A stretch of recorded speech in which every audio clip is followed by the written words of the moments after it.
Ditutup dengan doa. Bismillahirrahmanirrahim. Assalamualaikum warahmatullahi wabarakatuh. Alhamdulillahirabbil alamin wassalatu wassalamu ala asyrafil anbiya'il mursalin sayyidina wa maulana Muhammadin wa ala alihi wa ashabihi ajma'in. Rabbana syrah lana sudurana wa yassir lana umurana wa hlul 'uqdatam min alsinatina yafqahu aqwalana amma ba'd. Jamaah rahimakumullah, tadi Pak RT sudah menginformasikan, bukan menginstruksikan. Betul. Kalau instruksi milih tertentu itu. Menginformasikan bahwasanya kita dalam waktu dekat akan melakukan sebuah pesta yang dikenal dengan pesta demokrasi, pilpres, pileg, yang mungkin barangkali kalau kita nggak hati-hati ada hal yang perlu kita cermati.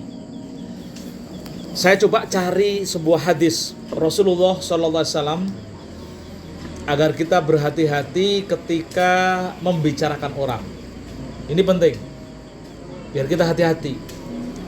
Rasulullah SAW bersabda, "Man sanna sunnatan hasanatan falahu ajrun wa ajru man amila biha min ghairi ayyam qusa ujuraha."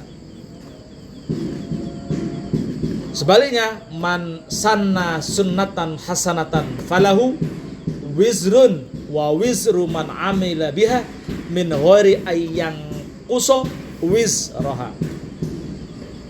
Yang artinya kira-kira begini, barang siapa yang berinisiatif membuat kebaikan, lalu kebaikan itu dilakukan oleh orang lain, maka dia akan mendapatkan pahala dari kebaikan yang dilakukan oleh orang tersebut tanpa mengurangi pahala perbuatan baiknya.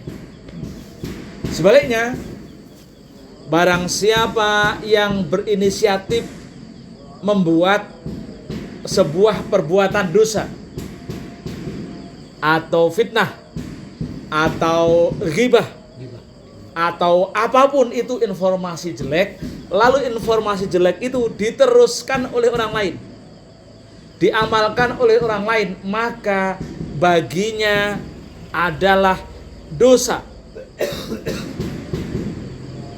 dan dia akan mendapatkan royalti dosa tanpa mengurangi amaliyah dosa dari orang yang berbuat dosa tersebut.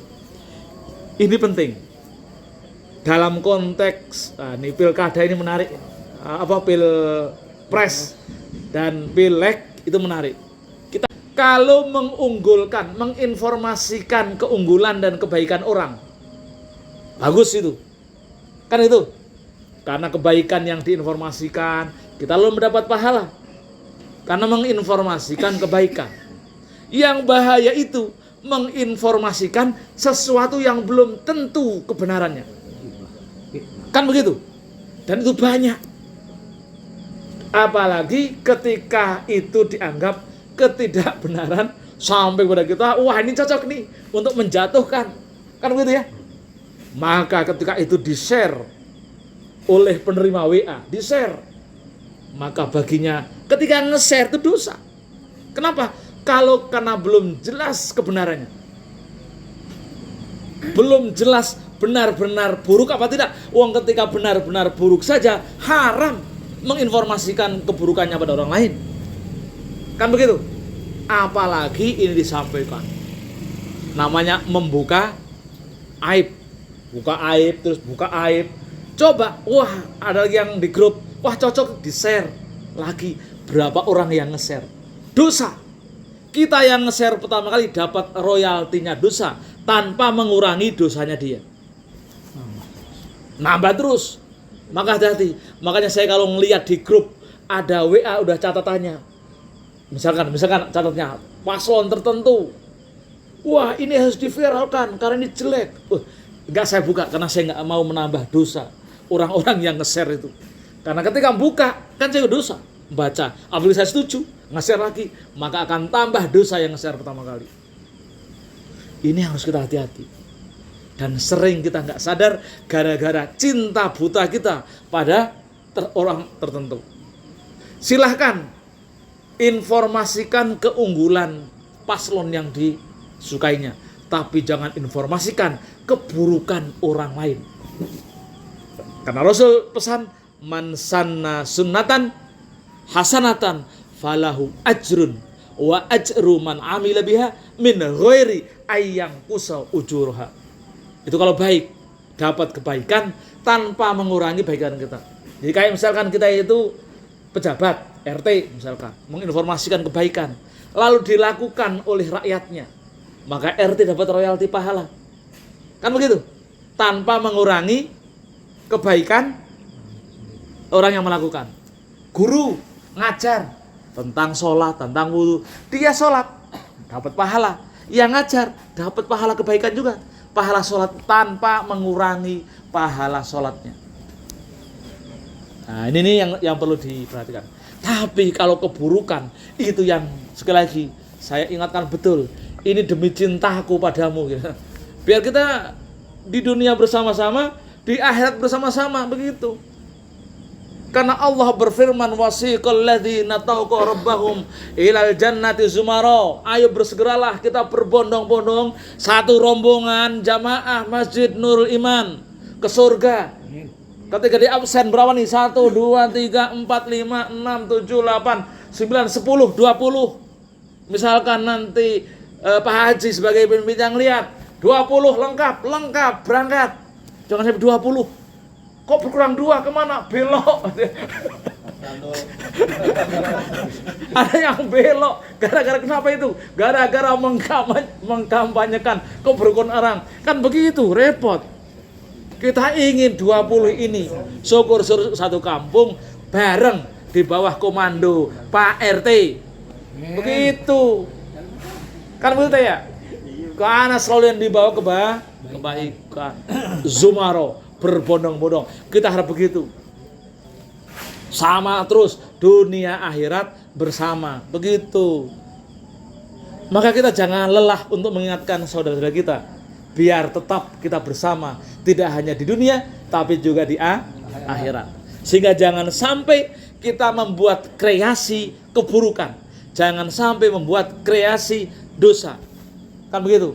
Pak RT ngumumin jamaah kerja bakti, wah itu kebaikan, berangkat. Nah, yang alo-alo itu dapat pahala juga yang ngerjain pakar hutan gitu. Kalau ngumumin itu, kenapa? Orang yang ngerjain kebaikan pas kerja bakti dapat pahala. Yang ngumumin, yang ngajak-ngajak dapat pahala banyak begitu. Itu sunnah hasanah. Ya, tapi kalau sunnah sayyi'ah, misalkan nih sunnah sayyi'ah, ayo sambil ronda main gaple, wah gitu kan. Nongkrong di situ gaple. Besoknya dilanjutkan, gaple lagi. Besoknya dilanjutkan, gaple lagi. Lalu kemudian taruhan. Wah, itu dia sunnah sayyi'ah. Orang yang pertama kali menginisiasi gaple, ada taruhan, dosa. Yang berbuat dosa, yang ngawali dapat dosa terus. Kan gitu. Yang ngajak-ngajak dapat dosa terus. Naudzubillah min dzalik. Ya. Jadi gitu. Ingat, pokoknya kita harus semangat untuk berbuat baik. Kenapa? Ya apapun itu, saya kira semua punya ada pengajian, yuk ngaji. Ada Isra Mi'raj, ayo ngaji. Yang diajak dapat pahala, yang ngajak pahalanya 2. Pahala dia ngaji sama pahala yang diajak, tanpa mengurangi pahala dia. Kan begitu? Semangat terus begitu.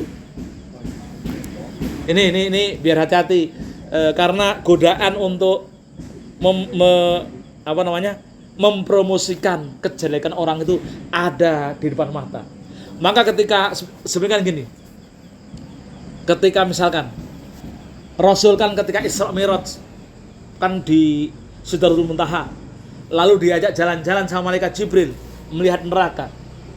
Maka kata Rasul, ru'itun naro aktaru fihan nisa, aku telah diperlihatkan neraka, di dalamnya lebih banyak perempuan. Ini hadis ini kalau dipahami secara letterlek itu perempuan, tapi sebenarnya bukan perempuannya. Karakter kayak perempuan. Nah gitu. Kalau karakter kayak perempuan ya ternyata perempuan, laki-laki juga gitu. Banci. Maksudnya apa itu? Kan kemudian ditanya, kenapa perempuan? Ayakfurna ya Rasulullah. Apakah mereka itu kufur ya Rasulullah?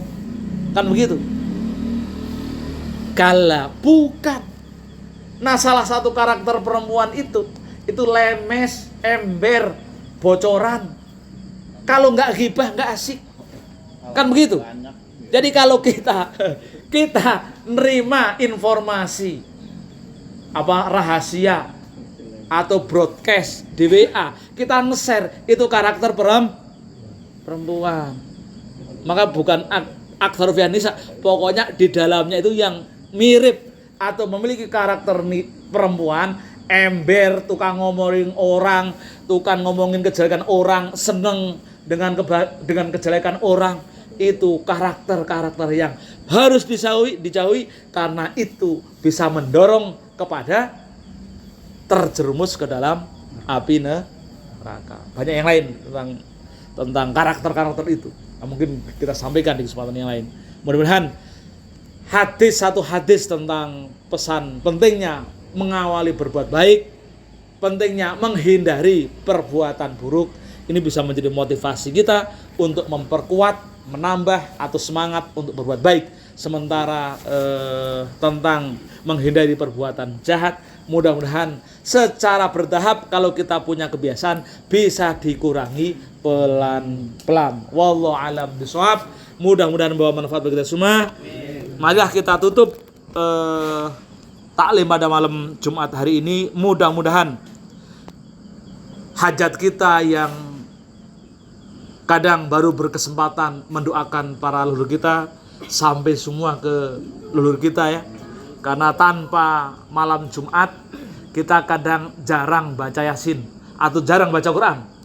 Jadi kita masih bersyukur di lingkungan kita masih ada ngaji malam Jumat, masih sempat baca Quran. Ya, yang kerja tiap hari itu kan jarang baca Quran kalau nggak malam Jumat ngumpul begini. Ya Jal ya? Baru sempat. Maka kita bersyukur kita malam ini berkesempatan membaca Quran meskipun surah Yasin. Mudah-mudahan